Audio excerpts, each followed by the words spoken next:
Bonjour les enfants, on se retrouve aujourd'hui pour notre deuxième jour et deuxième épisode de Taoki pour le son G, je qui sont faits avec la lettre G. Pour cela, j'ai besoin que tu prennes ton manuel à la page 106-107.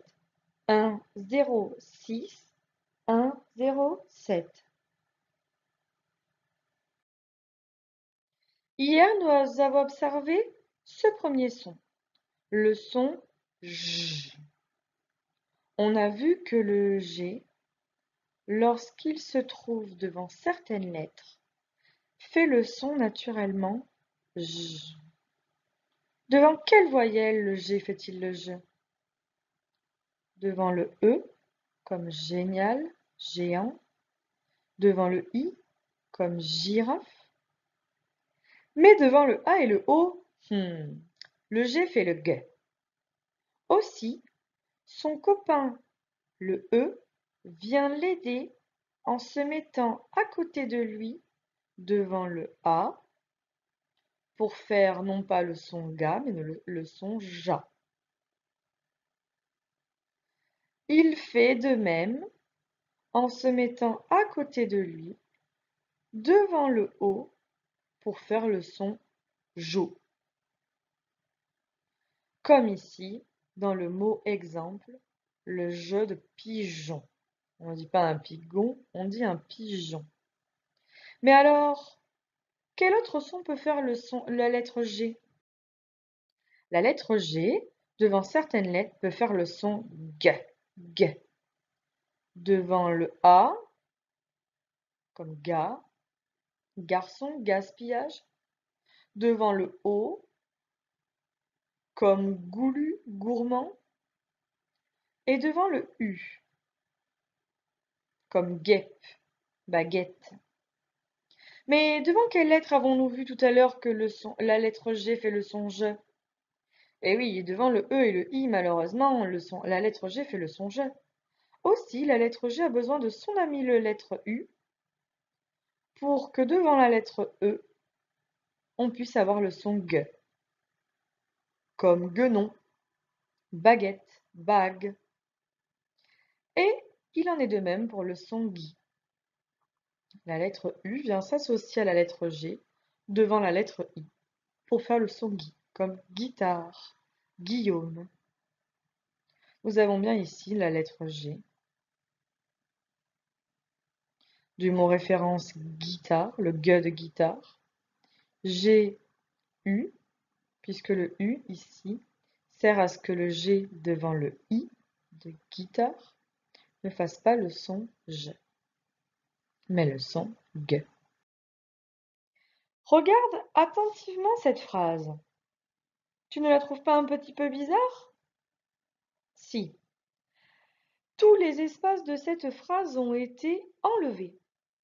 J'aimerais que tu essaies, si tu as l'ardoise avec toi ou un cahier de brouillon, de réécrire cette phrase en remettant les bons espaces pour retrouver la phrase initiale. Je te laisse faire pause sur la vidéo. Ensuite, on se reprend l'exercice tous les deux pour voir ce que nous avons trouvé.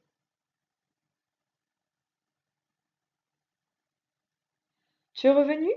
C'est super. Alors, quel est le mot déjà ici que l'on remarque? On remarque le mot Lily, que l'on connaît bien. Premier mot. Donc ici, il y aurait dû avoir un espace. Deuxième mot. Mange. On reconnaît le verbe ici. Mange. Donc il y aurait dû avoir un espace ici. Lily mange une mangue récoltée en Guinée. Lily mange une A. On reconnaît le petit déterminant une ici. Donc, troisième mot, il aurait fallu encore un espace ici. Lily mange une mangue. Non, mangue. Mangue. Quatrième mot. Lily mange une mangue. Donc il faut encore un espace ici. Lily mange une mangue récoltée. Ah, cinquième mot. Récoltée. Récoltée, c'est-à-dire qu'elle a été cueillie. Donc il nous aurait fallu encore un espace ici. Lily mange une mangue récoltée en Guinée. On reconnaît bien en. Donc il aurait fallu encore un espace ici. Et enfin, dernier mot, Guinée. La Guinée qui est un pays d'Afrique. Et comme c'est un pays, c'est une majuscule au début du mot. Certains noms portent une majuscule lorsqu'il s'agit de noms propres, comme les prénoms, les villes, les pays, les continents, les noms de famille. Voici la phrase que nous aurions dû trouver. Lily mange une mangue récoltée en Guinée. Je te laisse faire pause sur la vidéo pour avoir le temps de prendre le temps de lire les phrases suivantes. Si tu peux aussi les lire sur ton manuel de lecture, c'est à toi.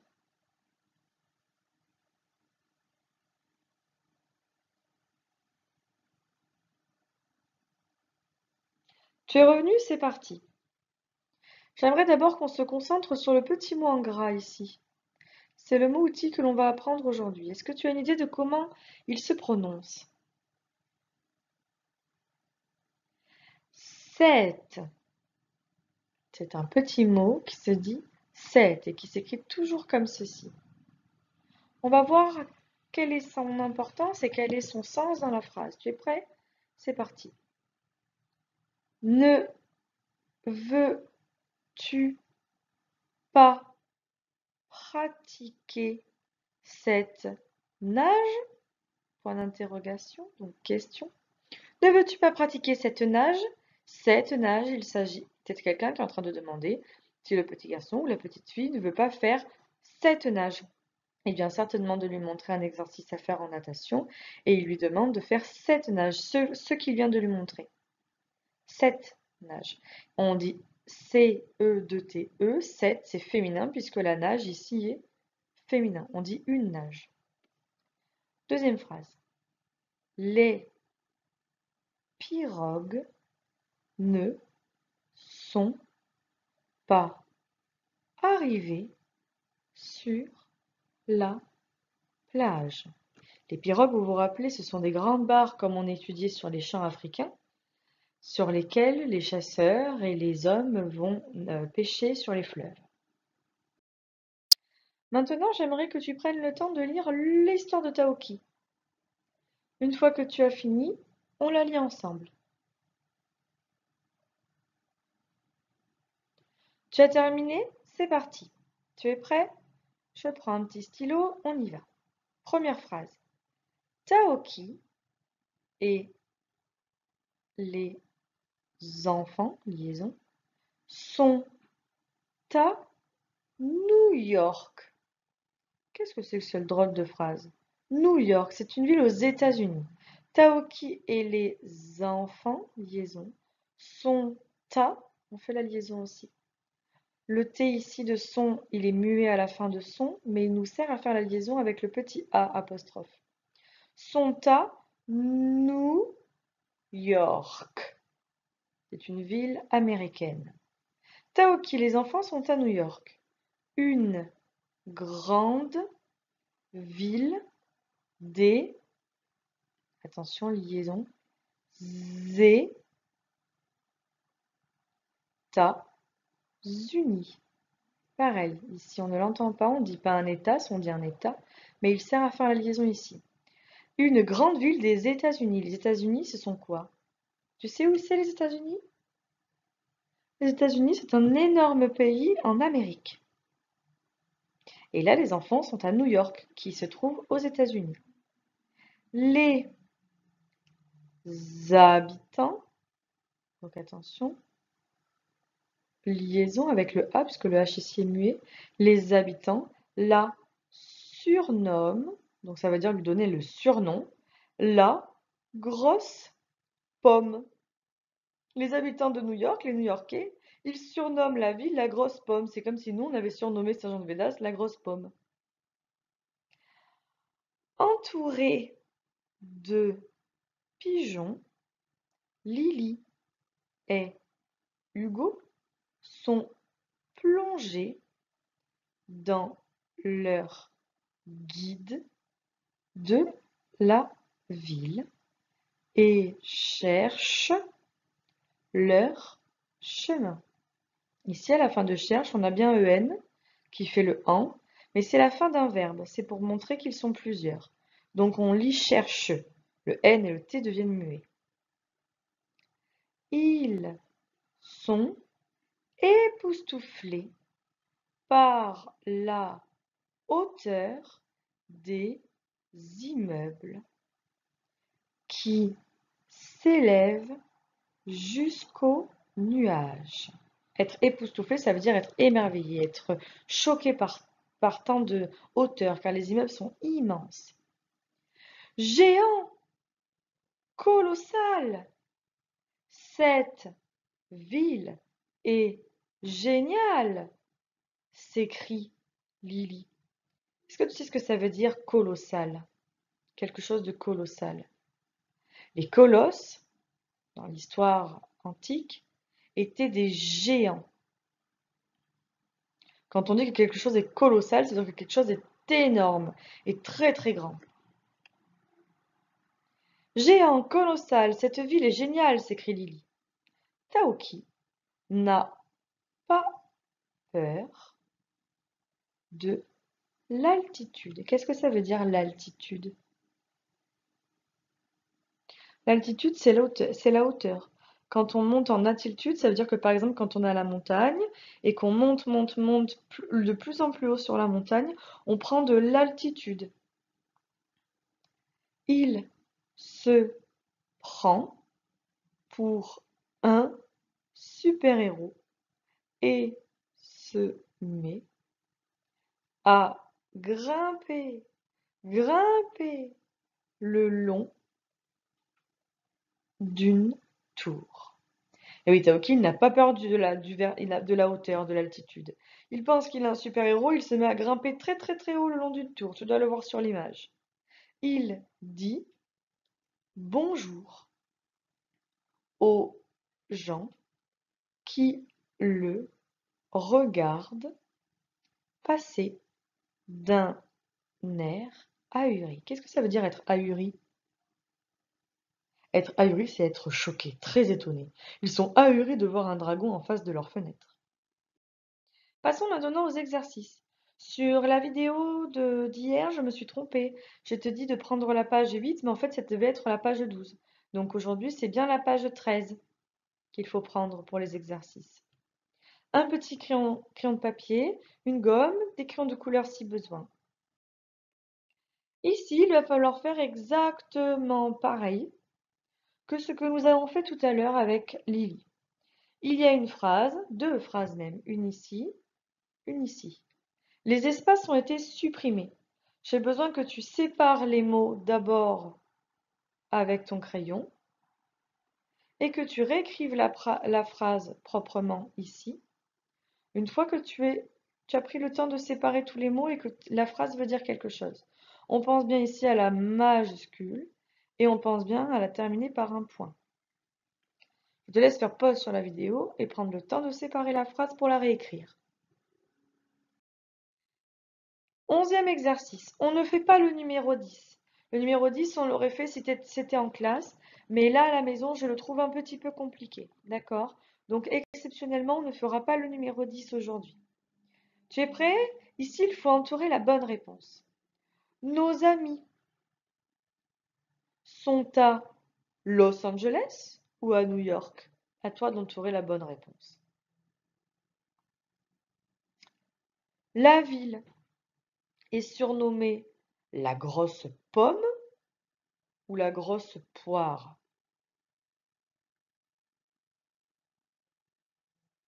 Les enfants sont époustouflés par la hauteur des gratte-nuages ou des gratte-ciel?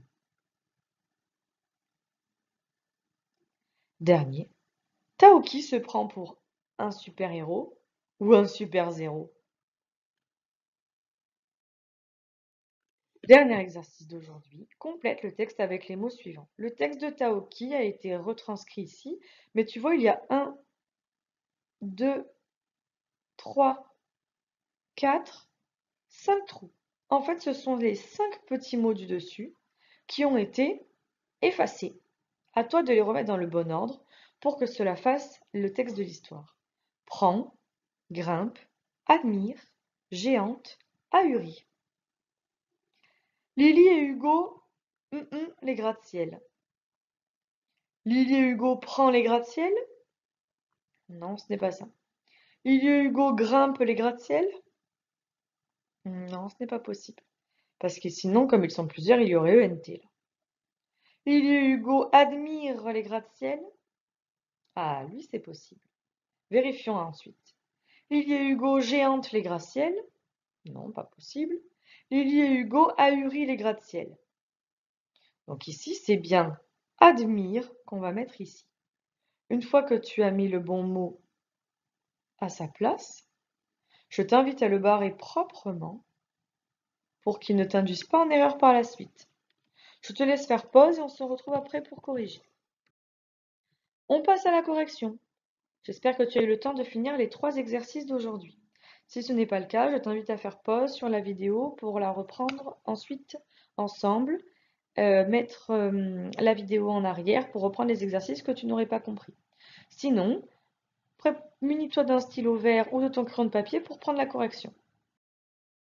Sépare les mots et écris chaque phrase. Lily mange une mangue récoltée en Guinée. Il fallait donc écrire Lily mange une mangue récoltée en Guinée. Et là, j'ai mes petits élèves super forts et super sérieux qui vont me dire, mais maîtresse, c'est la phrase qu'on avait fait dans l'exemple de l'exercice tout à l'heure. Eh oui, tu as raison. Deuxième phrase. Il a mis des gants, mais ses doigts sont gelés. On avait donc il a mis des gants, mais ses doigts sont gelés. Si tout est juste, je t'invite à faire une petite encoche. Cet exercice est un petit peu compliqué, donc si jamais il y a eu des erreurs ou que tu as eu du mal, ne t'inquiète pas, c'est normal. Je t'invite à te corriger si jamais ce n'est pas OK. 11e exercice, il fallait entourer la bonne réponse. Nos amis sont à Los Angeles ou à New York? Ils sont à New York. La ville est surnommée la grosse pomme ou la grosse poire? La grosse pomme.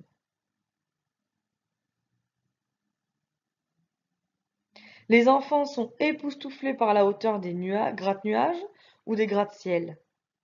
Des gratte-ciel. Tu te rappelles, j'ai dit que les immeubles, quand ils étaient très très hauts, comme à New York, on les appelait les gratte-ciel parce qu'on dirait qu'ils sont tellement hauts qu'ils peuvent aller gratter le ciel. Taoki se prend pour un super-héros ou un super-zéro? Un super-héros. Je te laisse te corriger si ce n'était pas juste, sinon je te laisse faire une petite encoche en face de chaque réponse qui ont été correctes. Enfin dernier, complète le texte avec les mots suivants. On a dit que le premier c'était Lily et Hugo admirent les gratte-ciel. Cette ville est vraiment Cette ville est vraiment prend. Cette ville est vraiment grimpe. Ça ne peut pas être admire parce qu'on l'a déjà mis. Cette ville est vraiment géante ou cette ville est vraiment ahurie? Cette ville est vraiment géante. Donc on barre géante. Taoki, le long des murs d'un immeuble. Taoki prend le long des murs d'un immeuble. Ça veut rien dire. Taoki grimpe le long des murs d'un immeuble. Ah, c'est déjà plus logique. Taoki ahurit le long des murs d'un immeuble. Bon, c'était le mot grimpe. Donc on prend le temps de le barrer. Il se pour un super-héros. Là, c'était il se prend pour un super-héros. Et enfin, dernier, ahuri, les gens le regardent passer. Et en plus, on voit bien que c'est bien le mot ahuri, puisque le mot ahuri était le seul mot à avoir une majuscule, qui montre bien qu'ici c'est le début de la phrase, puisqu'ici on avait un point. Je te laisse faire une petite encoche propre à côté de chaque mot juste, gommer si besoin ce qui était incorrect pour prendre la correction. Je te remercie pour ta concentration comme d'habitude et ton sérieux, et je te dis à la semaine prochaine pour le nouveau son.